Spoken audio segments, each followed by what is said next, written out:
today I'm speaking with the gorgeous Sil Lai of Truth in Reality.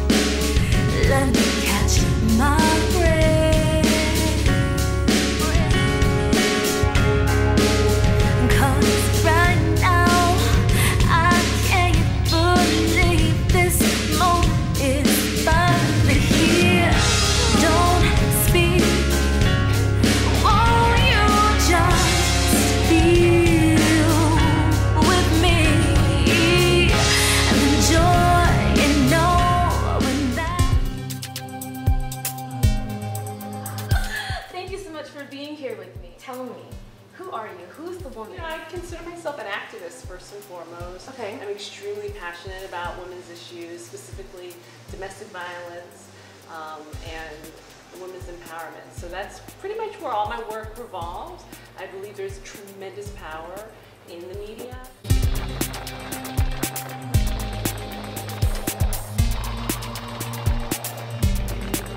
When you were a little girl, what did you want to be when you grew up? I wanted to be an archaeologist or a ballet dancer. I went a different route. What route was that?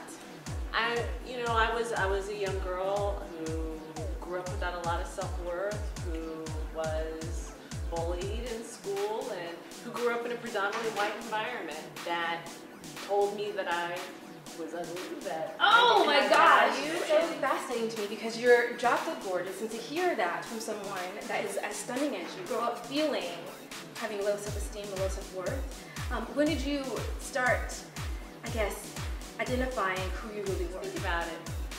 The media tells us what to think, right? Our environment, our family, and the media. So in the environment that I grew up in, which was predominantly white, Central Florida, if you weren't white, Anglo-Saxon Protestant, then you were ugly. And so for me, being a young girl of mixed origin who couldn't necessarily fit in any one category, I was the target for the bullies. Okay. So, you know, when coming up in the 80s, I mean, it was a very overtly racist environment. And I honestly didn't even know that there was anything attractive about myself until I was discovered, so to speak, by a New York photographer who brought me to the city. And I eventually embarked upon a career that was supposed to be modeling but turned more into partying. And so I got caught up in that whole lifestyle, which I'm always speaking about through my organization, Truth and Reality. I mean, I'm passionate about the issues around that because, in fact, I was at one point in my life living a life very similar to the women on this show. Tell us about Truth and Reality. So the mission of Truth and Reality is to change the depiction of women of color in media, especially on reality television. Through public awareness campaigns, educational programs, and digital advocacy, we seek to change our cultural acceptance of violence against women, especially women of color, because we have the highest rates of intimate partner homicide, we have the highest rates of domestic violence, our teen girls have the highest rates of dating abuse, and so culturally, you know, these shows are promoting this image of us as being ratchet, violent, gold diggers. I can't stand that word, you know, ratchet. red bottom seeking, succubuses who are always just trying to like get a man, get pregnant, and get a check. Yes. And that's not who we are.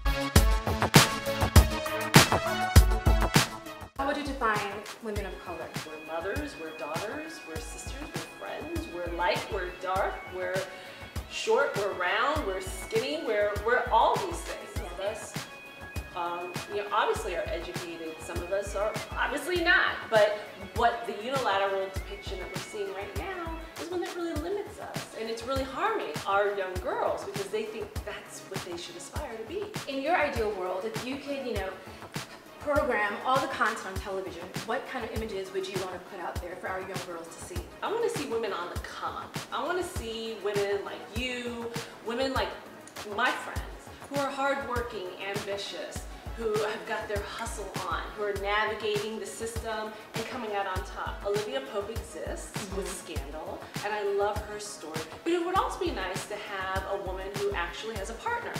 Wouldn't that be nice?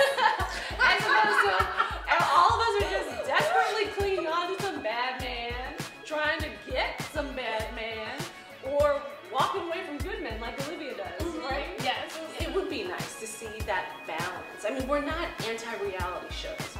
What we're against is the unilateral exploitation and denigration of women of color in all forms of media. We just choose reality television right now because that's the most popular form of media that exists right now. See your organization growing in the next year? Oh wow, the amazing thing is that we are going from strictly in a digital space to live. So we're going to be moving towards live events. We're launching a college tour this fall. We want to engage students and everyone in the community to join our movement, to join the Truth and Reality movement, to use their voice to speak out and to create their own counter narratives to the existing negative narratives that are on television. So we want to give them voice, to show them the power of their agency, to pull together and to use digital means in order to make our voice heard and challenge the networks, but to actually create programming that isn't always so negative. Let's say you were speaking in front of a group of college girls right now. What would you tell them to help them realize who they are as young women? Not to buy into the idea that all of this is what really truly defines us, that everything that exists in the world is what should motivate us, because I believe very firmly in self-empowerment, self-awareness, self-knowledge. If you allow the world to dictate to you what you should or shouldn't be, how you should dress, how you should speak, how you should interact with each other, you're going to be very confused. Having a very core, basic knowledge of your values, what you will accept, what you won't accept, establishing boundaries, setting specific goals that are not relegated to just how you look. Beauty and youth are fleeting, and that you have to start when you're young and beautiful and continue to build your mind. Build on your spirit, because when times get tough, and they will get tough, you're going to need something more to fall back on than your shoes, or some man, or your career, because all those things can be taken away. But the thing that cannot be taken away is a true sense of identity and self-love. That self-love is always going to be manifest through your actions and how you express that in the world. Just finally getting to that point of knowing who I am. And for me, my approach was prayer. Like, I've read a lot of self-help books and all that stuff, and it wasn't quite clicking. So what was it for you that made that click, that said, this is who I am, and I'm a goddess, I'm a princess, and I'm royalty, and all those things? I don't think I'm a princess or a goddess. I consider myself a warrior. A warrior! That's who I am. Okay. Who happens to look like a princess. Okay. For me, what clicked was hitting a wall. You know, I hit the truth, right? I was in a relationship with a music executive. I was living that life. The relationship ended. I couldn't cope. I could not cope with the fact that my life was not turning out the way that I had envisioned. And so I kind of broke down. And at that moment, for me, the redefining was a couple of things. One, recognizing the fact that my entire life could get flipped upside down because a relationship ended, said, whoa, you've got some real issues that you need to look at with that. And then the second thing was really saying to myself, outside of getting help, because I do believe, I believe very much in prayer, I believe in intention, I believe that we are creators of our life and co-creators with this beautiful power that exists out in the universe. But that if you've got some issues, you need to seek help. Yeah. Like, don't think you can pray it away. Yeah. I'm sorry. There are licensed clinical social workers that you can go talk to, that I certainly did, to go and work on those deep-seated issues, because I knew one thing, I did not want to repeat the past. And they say those who forget the past are doomed to repeat it. So another big part of me empowering myself, and this started in my mid-20s, was getting sober. So I chose a path where I would no longer drink because I knew it didn't work for me. You don't drink at all? Not at all, no. But I'm also not one of these people who says, you shouldn't, alcohol's bad. No, alcohol is just bad for me. Yes. And so if you recognize that something doesn't work for you, well then, face that truth and accept it and take action with it. My book, No More Drama, 9 Simple Steps to Transforming a Breakdown into a Breakthrough.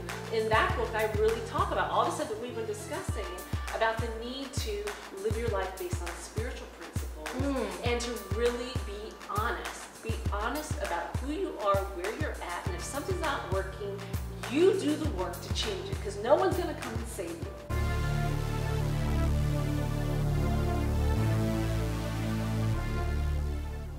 Do you happen to know people in your real world that depict the images that we see on television? I draw the line in the sand. Yes. You know what I mean? So they're not necessarily asking me to come to my cocktail parties. That's cool because I'm not trying to go hang with them either. Okay. And it's not because, again, that I think that they're bad people. I just think they're making bad choices. Bad choices to exploit their own people for profit, which I'm against. So do you think that that's like a black person thing, that we are willing to sell our soul for a buck, considering, we don't really own these networks and we're willing to do whatever it takes just to, for a check? I don't think it's a black people thing. I think if you look across all cultures, all races, exploitation of others exists. For us, particularly since we are conscious of the effect, we know about the lack of unity. We've studied, we recognize this in each other. We know how important it is to come together and to support and love each other. And so it's completely counterintuitive to the civil rights movement. Yeah. It's completely counterintuitive to black love, to black power. If I'm, as a black woman, making a buck off of your pain because I can, well, that's exploitation, which serves to fuel the oppression of you and anyone else who doesn't have the power that I, as a producer, have. Knowing our history, why do you think that we do it? I know it's counterintuitive, but we still are in this position where we are saying yes to being, in a way, exploited. And it has been going on since the 90s, with the shows on daytime television, and they're still on. And I think that people not just our age, but also older people still buy into that type of programming. Is it just entertainment? Is that what we just hunger for? Not everyone's conscious. Like, some people are still plugged into the Matrix, right? When you think about the movie The Matrix, there's a whole bunch of it. There's this one dude that's fighting to get back in because he's like, this is just too painful to live in reality. I want stuff. Greed motivates people to do a lot of crazy things. I'm not personally motivated by money. That's not the driver, so therefore I can personally take a stand and I'm free. But not everyone operates in that way. In the time since the civil rights movement, and there's been great advances that have been made educationally and professionally, economically. And I think there's a certain apathy that came out of my generation and subsequent, where we just kind of took for granted that things are going to just continue to get better. What was it about reality TV that got you so excited and empowered to do something, to make a difference? The comments on social media that were a reaction to my posts, specifically when it came to domestic violence. I had written a piece on Chad Johnson and Evelyn Lozada's headbutting incident, and it was incredible, the response. It was written for Ebony.com, and by and large, 85% of the comments were in support of Chad, defending his behavior and saying that Evelyn deserved it because she's a bee. And, she's violent on TV, so she must have provoked him. And as a survivor of domestic violence, as someone who's extremely active and vocal around this issue, I was like, whoa, whoa, whoa, whoa, whoa. There's a real problem. It woke me up to the fact that the media images are actually really driving this notion of black womanhood as being deserving of violence, and in fact, as Stephen A. Smith said, provoking violence. It was that light bulb going off and saying, whoa, you know what, something needs to be done. We need as a people to stop accepting this violence between and against Black women or women of color as normal. We gotta stop accepting bullying as entertainment. For Truth and Reality, we really want to advocate for more balance. We want to educate media consumers to be able to dissect and understand exactly what it is that they're viewing. We want to empower them with the tools so that they can use their voice to request, demand that there are more varied portrayals of us in the media, and to give our girls something to look to, right? People always say that, oh, it's just music, it doesn't mean anything, or oh, it's just, you know, television, it doesn't really matter. Do you think people are going to hear what you have to say? People are already hearing it. I mean, the response, again, the reason why we're doing the college tour is because the schools have bought into the message. There's a lot of people who agree, but there's just no unified voice. There's no real call to action. What I want ultimately for Truth and Reality to do for Black women and women of color's image in media is similar to what GLAAD has done for LGBTQ. You cannot denigrate, you cannot do anything against someone in that category, right? Yes. If you do, you can be lit up like a firecracker. Okay. All right? And that's your so ultimate vision. Ultimately, I want it not to be PC to exploit Black women for profit. I want us to have as much value as our country places on animal rights. So you mentioned before that you were a survivor of domestic abuse. To me, that's something that we also don't talk about. I feel like that's something that's from the 60s and 50s. That doesn't happen nowadays. What do you say to that? It's historically always been an issue.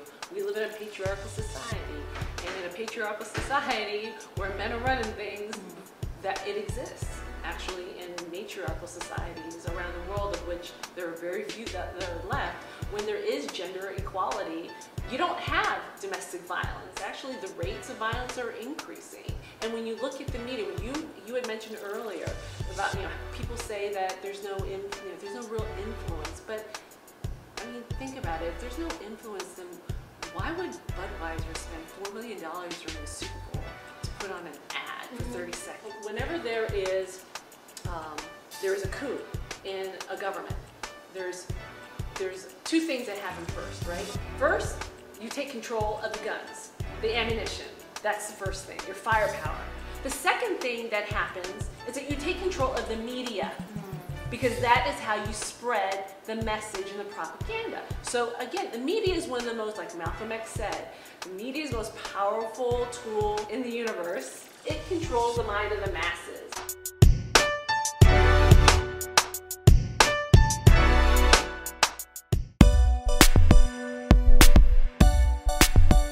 And you meet your maker, and you've spent all your gifts.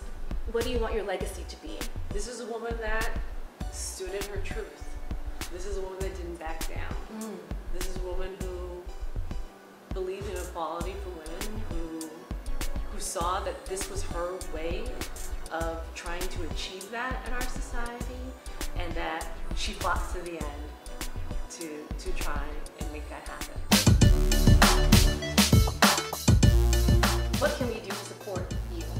So in order to support Truth and Reality, visit our website at truthinreality.org and join us. You can just click the Join Us button and you'll be brought into our system. If you want to volunteer, you can click Volunteer, sign our petition, follow us on Twitter at Truth and Reality with an underscore at the end, follow us on Instagram, the exact same handle, and like us on Facebook. Use your voice. Participate in our Twitter discussions. We're going to be starting up our tweet chats that happen on a weekly basis in the fall. Tell us what you want to see, because it's really not about us, it's really about the collective. Thank you so much for being here. Thank you for your time. And that's a wrap. Bye. Soul Kisses TV.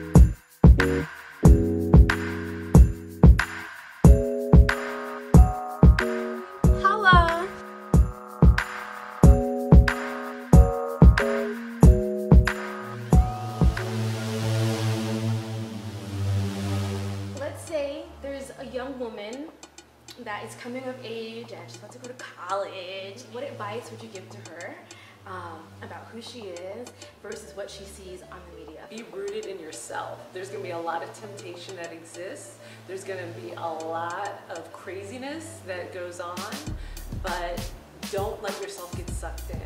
Remember, first and foremost, you're there to get an education, not to be fly, not to be sexy, not to be popular, none of that. It's to learn, to expand your mind. And so if you find, and look, you gotta go and you're gonna have fun, but keep that balance there. And if you find that you're struggling to achieve that, go talk to the counseling center. Switch your friends, change your environment. Because at the end of the day, when those 4 years go by, it's gonna be you and hopefully your degree.